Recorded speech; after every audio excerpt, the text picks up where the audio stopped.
Sa an áit thug mé an Grianghraif atá an glúdach den chéad Eagrán Shamhradh 2009. Agus ba bhhailm an tagarachal an chéad a scríb méid An Gael an léamh as an Eagrán se. Saoilíodh an iris se sa bhliain 1881 mar iris hangach in Montauk Nua-Eabhrac sna Stáit Aontaithe agus fáilsíodh iad go rialta go 1994. Thuaidh sí as cló agus lean cumann cead na Gaeilge leisí éigean. Rinnecht iireachtaí athbheocha na hirise seo cúpla uair as béarla agus mar nuacht litir hangach. Bunaíodh cúpla Irisleabhar eile leis an ainm céine nó bhhacha sáil nach raibh éon muinteacha lenar na iris seo. Sé seo an chéad uair riamh go bhfuil fíor iris An Gael ann mar iris as Gaeilge amháin. Tús nua a cheasan le cuspóirí ifigúla an chumann. Ní hí an Gaeilge amháin atá tábhachtach dar gomann, níos bunúsaí ná sin is cumann cairde sin agus bé béim san iris seo an gairdeas atá aidirí mar Gaeilgeoirí agus as gach cearn den domhan.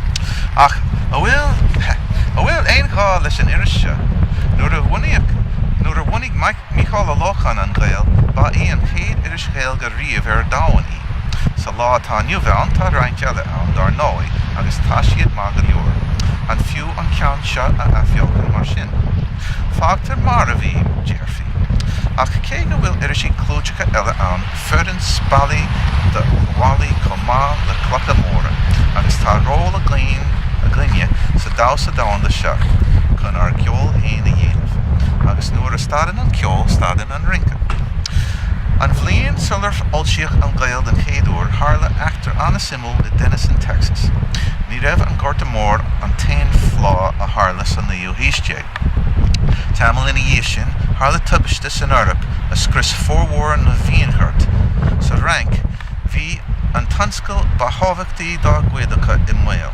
Furas gurb é míl fréamhacha darban an phylloxera ba chúis leis. Ní raibh aon inniúin san Eorp slán uatha.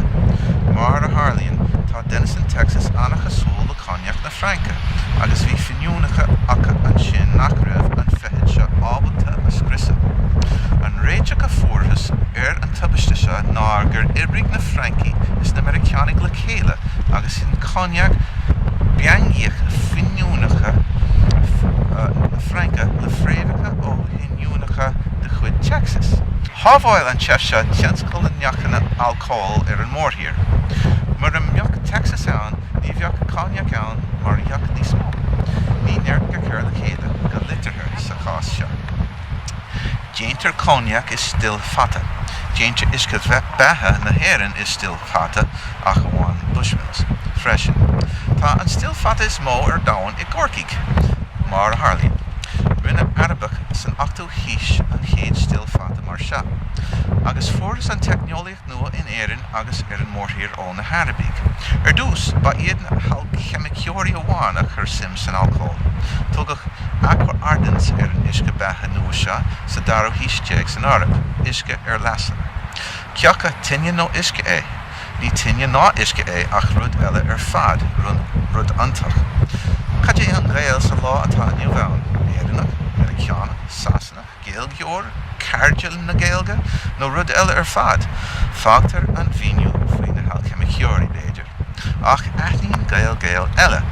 Is féidir le An Gael nua seo a léamh is. Tá súlagainn go muinfar teat na bheas agus go nglacthaí gach léithúir páirt gníomhach I gcuimhniú idirnáisiúnta seo na Gael. Sílan go bhfuil tús má déantal gainn agus nach le hibre sin. Tá scríbhneoirí den scap bailithe le chéile san Eagrán seo. Fuair mar ábhar ó chéirde ar fud an domhan agus is iris fíor idirnáisiúnta í seo. Riomhann gearadóg chealaigh as inis fad an Nua-Eabhrac stair an chumann dúin. In sin Panú Heaglann as an inland scéal ó fáis.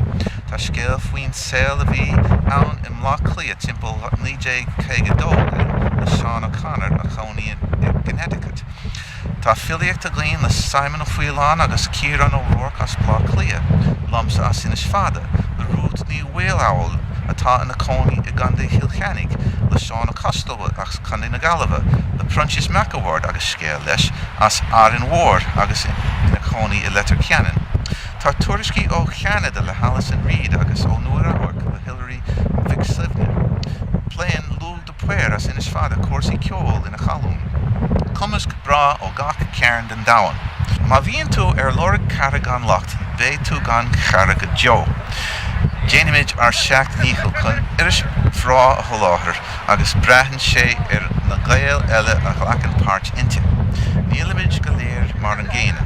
Is túis go túram ná duine, an rud is tábhachtaí, sin go bhfuil cairde gaon ar fud an dahan más Gaeilge orthú.